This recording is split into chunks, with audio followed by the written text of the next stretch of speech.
네, 안녕하세요. 저는 5장 전반부 발표를 맡은 이지성이라고 하고요. 5장 전반부는 이 포스트 휴머니즘의 인간관에 응답하는 개혁주의에서 말하는 대안적 인간관은 무엇인가? 다시 말해 경계를 해치하지 않고 그 차이 구조를 유지하면서 관계를 지향할 수 있는 방법을 개혁주의는 어떻게 말을 하고 있나에 대한 내용입니다. 네, 개혁주의적 관점에서 경계와 관계를 이야기하기에 앞서서 그 역사적 배경을 좀 이야기를 해보려고 하는데요.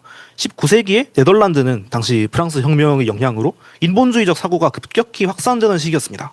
국가나 이성이 하나님이 자신을 대신하려 했고 신앙은 그냥 개인의 영역으로만 은폐되거나 네, 또 그 당시 교회는 세상과 단절된 채 그렇게 고립되거나 아니면 세속 철학에 그냥 타협을 해버리는 자유주의 양극단의 위기에 처해 있었는데요.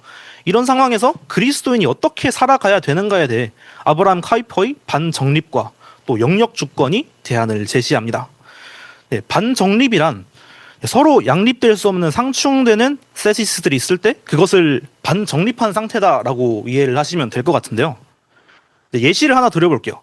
기독교의 세계관과 불교의 세계관이 둘 다 맞다고 말할 수 있을까요? 서로 동시에 옳을 수가 없겠죠. 이것들이 반정립한 세계관들인 겁니다.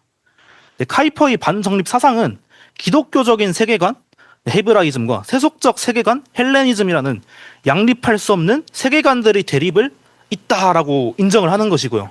네, 그러니까 19세기 당시에 세상 사상이 밀고 들어옴에 따라서 기독교에서 우리 기독교에서 조금 틀리고 개선하고 받아들일 게 있겠지라고 세속 철학이랑 타협해버리지 말라는 것이죠.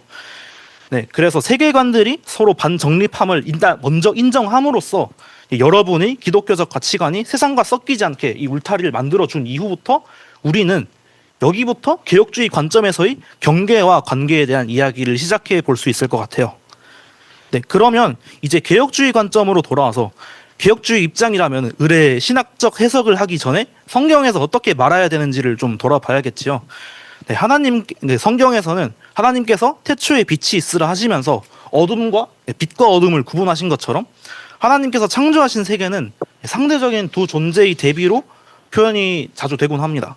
네, 빛과 어둠, 바다와 물, 인간과 비인간까지 다양한 기준으로 세워진 이 경계의 본질성을 성경에 기반하여 인정할 때 개혁주의적 관점을 시작을 할 수 있을 것 같아요. 네, 그리고요. 가장 먼저 그 경계의 시작이 되는 게 뭐냐면은 성경은 이 무한자의 하나님과 유한자의 인간 사이 넘을 수 없는 초월적 경계를 전제를 합니다. 이 하나님과 인간 사이 경계는 인간과 인간 그리고 인간과 세계 사이 모든 다른 경계와 관계를 이해하는 원리적 기준이 됩니다. 즉 창조주와 피조물의 관계가 분명할 때 피조물은 그 경계 안에서 하나님이 부여하신 질서에 따라 타자 즉 이웃이나 자연과 올바른 관계를 맺을 수 있겠죠.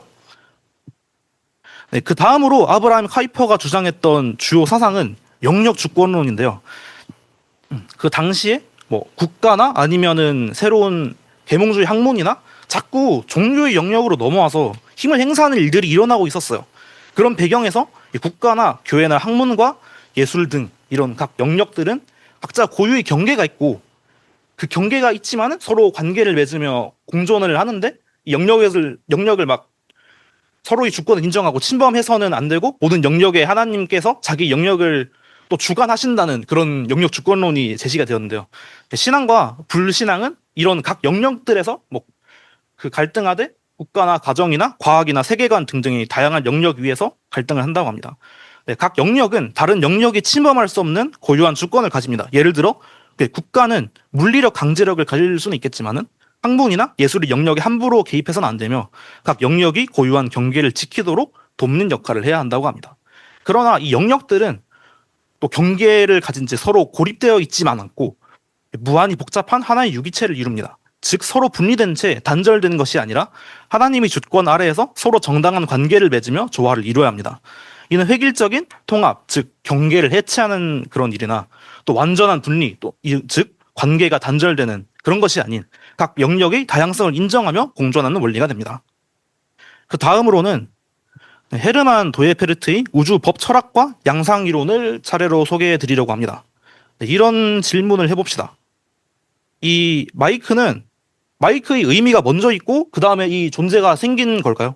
아니면 반대로 이 존재가 먼저고 의미를 나중에 부여하는 걸까요?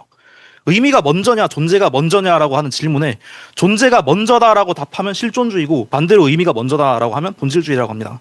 하나님께서 만물을 창조하셨음을 말씀 그대로 믿는 우리 개혁주의적 관점은 좀 본질주의적 관점이라 할 수 있겠죠.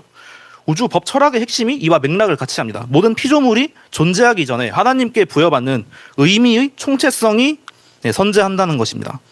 세상이 우연히 존재하고 그 다음에 우리가 의미를 막 부여를 해보는 게 아니고 하나님의 창조 질서라는 엄격한 법 아래에서 그 법과 하나님께서 부여하신 먼저의 그 의미가 먼저 있고 그 다음에 존재한다고 보는 것입니다. 그러면 그 선재하고 있는 의미는 또 뭐냐에 대한 대답이 여기 나와 있는 양상이론입니다. 수적 양상부터 또 신앙적 양상에 이르기까지 이렇게 수적 그리고 공간적 이렇게 차원이 하나씩 높아지면서 이렇게 서로 독립적인 양상들이 15가지를 이야기를 하는데요. 전 양상은 후 양상에 의해 그 의미가 심화되고 더 드러난다고 합니다. 도에페르트에 따르면은 각 양상은 고유하며 서로 치환되거나 하나로 통합될 수 없습니다. 예를 들어 법을 단순히 경제적 논리로만 설명하려고 하는 것은 이 창조 질서와 좀 어긋나는 일이고요. 인간과 비인간 존재는 또 여러 양상에서 공통된 기능들을 공유한다고 합니다. 예를 들어 인간과 컴퓨터는 조형 및 언어 양상에서 공통 기능을 가진다고 할 수 있겠죠. 인간은 또 독특하게 이 모든 양상의 총체성을 스스로 표현하는 유일한 피조물이고요. 식물이나 기계와 달리 미적, 법률적, 윤리적, 신앙적 양상에서도 고유하게 기능하며 하나님의 형상을 드러냅니다. 저는 이 양상 이론을 보고 물리학의 관점에서 되게 비슷한 관점이 있다고 느꼈어요. 물리학자 필립 앤더슨이 More is different라는 환원주의에 대한 반론이 있어요. 당시 물리학이 발전하면서 이 단순한 입자들의 상호작용이 싹 다 전부고 그 외의 것들은 다 뭐 분자의 상호작용으로 다 설명할 수 있는 거 아니냐, 그걸로 다 환원할 수 있는 거 아니냐라는 환원주의에 대한 반론인데요. 그 More is different는 이제 그 논문에서 주장하는 바로는 양이 많아지면은 그냥 양이 많아진다라는 의미뿐만 아니고 그 자체로 좀 질이 그 존재의 질이 바뀐다는 관점을 내재하고 있고요. 새로운 성질 이게 양이 많아질수록 질이 바뀌면서 새로운 성질이 창발한다고 말을 할 수 있는데 그 새로운 성질이 창발함에 따라서 고차원의 양 입자 물리학에서 화학으로, 화학에서 생물학으로, 생물학에서 심리학 등등으로 생겨나는 게 그리고 그것들이 각각 다른 법칙들로 작동을 한다고 이야기를 하는 게 마치 도에페르트의 양상이론과 꼭 닮았다고 저는 느꼈고요. 여기까지 개혁주의 신학에서 말하는 하나님과 인간과의 초월적인 경계에서 시작해서 인간과 우주 만물끼리 경계를 알아봤습니다. 수많은 이론론이나 이원론적 세계관에서 정의되는 경계에 정말 반정립적인 오류가 있음이 보이신다면 내용을 잘 알게 되신 겁니다. 하지만 경계는 경계 그 자체에서 의미가 끝나는 것이 아니고 궁극적으로는 관계를 지향합니다. 칼빈은 이 관계의 원리를 자유라는 주제로 설명하는데요. 칼빈이 말하는 통전적 기독교 휴머니즘은 개인이 내적 자유와 외적 자유의 균형에 근거합니다. 먼저 내적 자유는 하나님의 사랑 안에서 누리는 각 개인의 영혼의 자유입니다. 그리고 외적 자유는 이 자유가 이웃과 세상을 향한 정의로 실현되는 것입니다. 칼빈에게 인간은 하나님 앞에 선 단독자로 시작하지만 거기서 머물지 않습니다.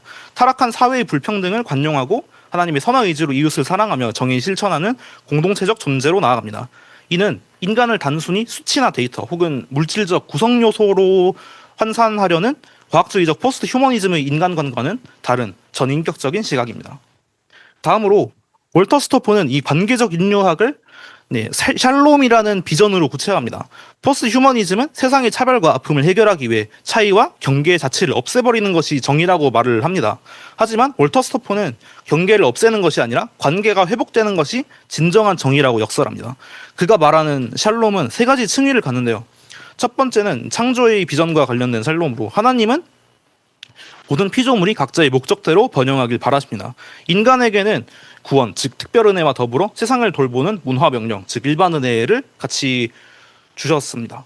그 다음 층위로는 정의 실현인데요. 샬롬은 관념이 아니고 세상의 부조리를 극복하고 관계를 바로잡는 실천적 정의를 전제로 합니다. 그 다음 층위의 샬롬으로는 결국 샬롬은 하나님과 타자와 자연과 그리고 자기 자신과의 관계 속에서 온전한 기쁨을 누리는 상태라고 정리합니다. 결론적으로 개혁주의 인간관의 핵심은 경계를 유지하며 관계를 지향하는 것에 있습니다. 존재들이 경계를 무너뜨려 문제들을 해결하려는 포스트 휴머니즘과 달리 오히려 그 차이를 다양성이라는 반정립적 질서로 이해합니다. 칼빈과 월터 스토프에 따르면 인간은 고립된 섬도 아니요 해체될 부품도 아닙니다. 인간은 각자의 고유한 경계를 지키면서도 사랑과 정의를 통해 타자와 연결되어 함께 관계의 번영, 즉 샬롬을 이루어 나가야 함을 강조합니다. 네, 이렇게 여기까지 개혁주의 관점에서 경계와 관계를 살펴봤고요. 여기 있는 나눔 질문들입니다. 네, 이상으로 발표를 마치도록 하겠습니다.